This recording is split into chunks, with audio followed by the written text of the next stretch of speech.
Hello दोस्तों। आज मैं आपको रियल प्रॉब्लम का सलूशन दिखाने वाला हूँ। मेरे एक दोस्त की एम्ब्रॉयडरी मशीन प्रॉपर स्टिच नहीं कर रही थी। राइट साइड में टाँका छोड़ रही थी और बार बार धागा टूट रहा था। तो उन्होंने मुझे कॉल किया मशीन चेक करने के लिए। तो मैं आया तो देखा, सबसे पहले मैं उनसे ही बोला कि आप चला के दिखाओ क्या प्रॉब्लम आ रही है मशीन के अंदर। तो जब ब्रेक वो ज़्यादा लेते थे तो राइट साइड में स्टिच मिस कर रही थी और उल्टे साइड से स्टिच भी काफ़ी मिस कर रही थी। तो मैं उनसे पूछा कि नीडल आप प्रॉपर लगाए हुए हैं कि नहीं। तो उन्होंने चेक किया, फिर वापस से नीडल को थोड़ा करेक्ट किया। उसके बाद फिर ट्राई किया, लेकिन प्रॉब्लम जो है जैसे का वैसा ही था। फिर मैंने उनको सजेस्ट किया कि धागा आप प्रॉपर फिर से लगाओ। तो उन्होंने टेंशन स्प्रिंग वगैरह चेक करके धागा प्रॉपर तरीके से फिर से लगाया। दोस्तों, वीडियो पे आप एंड तक ज़रूर बने रहें क्योंकि ये एक यूज़फुल वीडियो हो सकती है। ये जो प्रॉब्लम मेरे दोस्त की है, ये प्रॉब्लम आपकी भी हो सकती है। इसका सॉल्यूशंस मैं इस वीडियो में देने वाला हूँ। दोस्तों, ये मशीन भी अभी बिल्कुल नई है। अभी हाल फिलहाल में ही वो मशीन को परचेज़ किए हैं और देख सकते हैं आप बिल्कुल नई कंडीशन में। और ये राल्सन की 130 मॉडल नंबर की मशीन है। तो देखिए, यहाँ पे जब ये ब्रेक कम रखते हैं तो कुछ हद तक मशीन रिस्पॉन्स अच्छी देती है, लेकिन जब उल्टी तरफ से जब ऊपर ले जाते हैं, नीचे से ऊपर की तरफ ले जाते हैं तो सही नहीं चल रही है। टाँके मिस हो जाते हैं। यहाँ पे स्टिच मिसिंग होती है और नीडल प्रॉपर लगा हुआ है, सब कुछ ओके है। तब मैंने डिसाइड किया कि चलिए अब मैं इसको देखता हूँ क्या प्रॉब्लम है। तो सबसे पहले मैंने बॉबिन केस निकाला और मशीन का जो गज है उसका करेक्ट हाइट चेक किया कि उसका हाइट सही पोजीशन पे है या नहीं है।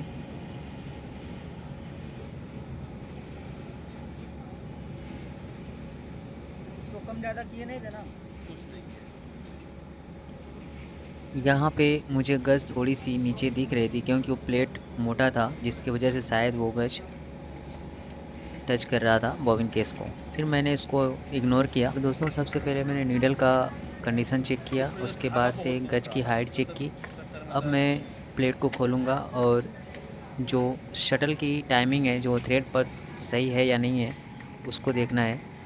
तो शटल जैसे ही खोला मैं तो यहाँ पे पार्ट्स कट चुके थे और इसमें फाइबर जो है कटा हुआ ज़्यादा था, चाल जिसमें ज़्यादा आ चुकी थी। फ़िलहाल उसको भी इग्नोर करके मैंने शटल का जो पॉइंट है उस पे नोटिस किया, तो वहाँ पे धार अच्छी खासी थी। तो उस धार को मैंने रिमूव किया पॉलिश पेपर के ज़रिए।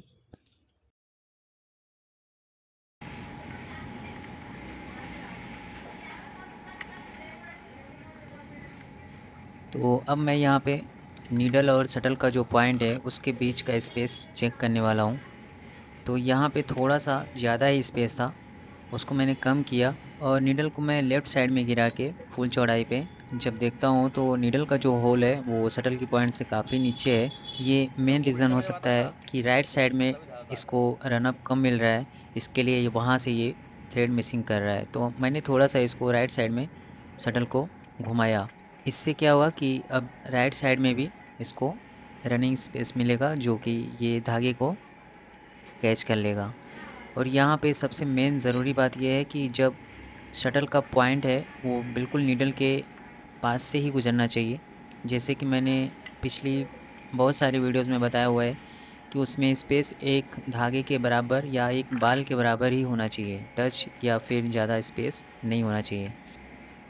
तो दोस्तों, मेरे हिसाब से मैंने इसकी सेटिंग कर ली है और इसके शटल की जो टाइमिंग है उसको भी हमने सेट किया और अभी देखेंगे कि इसका अभी क्या रिज़ल्ट आता है।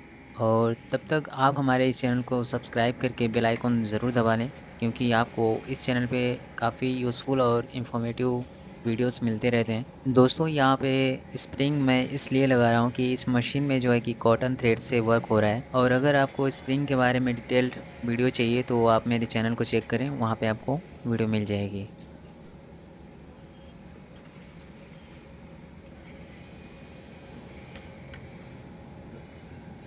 तो अब मैं इस मशीन को चला के देखने वाला हूँ कि क्या रिस्पॉन्स आता है अभी सेटिंग करने के बाद। और जैसे कि मैंने मशीन चलाया तो 0 नंबर से इसको स्टार्ट किया, फिर धीरे-धीरे इसका ब्रेक को इंक्रीज़ करके भी देखा और फुल चौड़ाई पे भी ये काफ़ी क्लीन चल रही थी। उल्टी साइड हो या सीधी, दोनों साइड से ये टाँके को बिल्कुल मिस नहीं कर रही थी और देख सकते हैं आप बिल्कुल क्लीन स्टिच प्रॉपर तरीके से ये कैच कर रही है। और थोड़ा ऊपर टेंशन और बॉबिन टेंशन को बैलेंस किया। बहुत ज़्यादा टाइट टेंशन भी धागा तोड़ती है और लूज़ टेंशन से भी स्टिच गंदा होता है। तो तो ये दोस्तों, जो अब बोल इस रहा था उसका मशीन में प्रॉब्लम कोई सही कमी है, नहीं है और वो देख आ सकते हैं गया आप आपको? आप जिस तरह से भी स्टिच लेना चाहें आप, ये बिल्कुल परफेक्ट तरीके से चल रही है।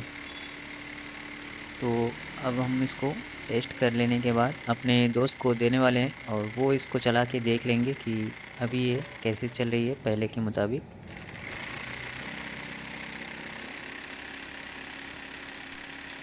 तो दोस्तों, अगर आपकी मशीन भी स्टिच मिस कर रही है, राइट साइड में प्रॉब्लम दे रही है या धागा तोड़ रही है, तो पहले टाइमिंग और टेंशन ज़रूर चेक करें। उसके बाद आप मशीन को घर पे ही ठीक कर सकते हैं हमारे इस फार्मूले या सेटिंग से। अगर वीडियो पसंद आए तो लाइक, शेयर और सब्सक्राइब ज़रूर करें। ऐसे ही प्रॉब्लम का सॉल्यूशंस देखने के लिए चैनल को सपोर्ट करते रहिए। Thank you so much.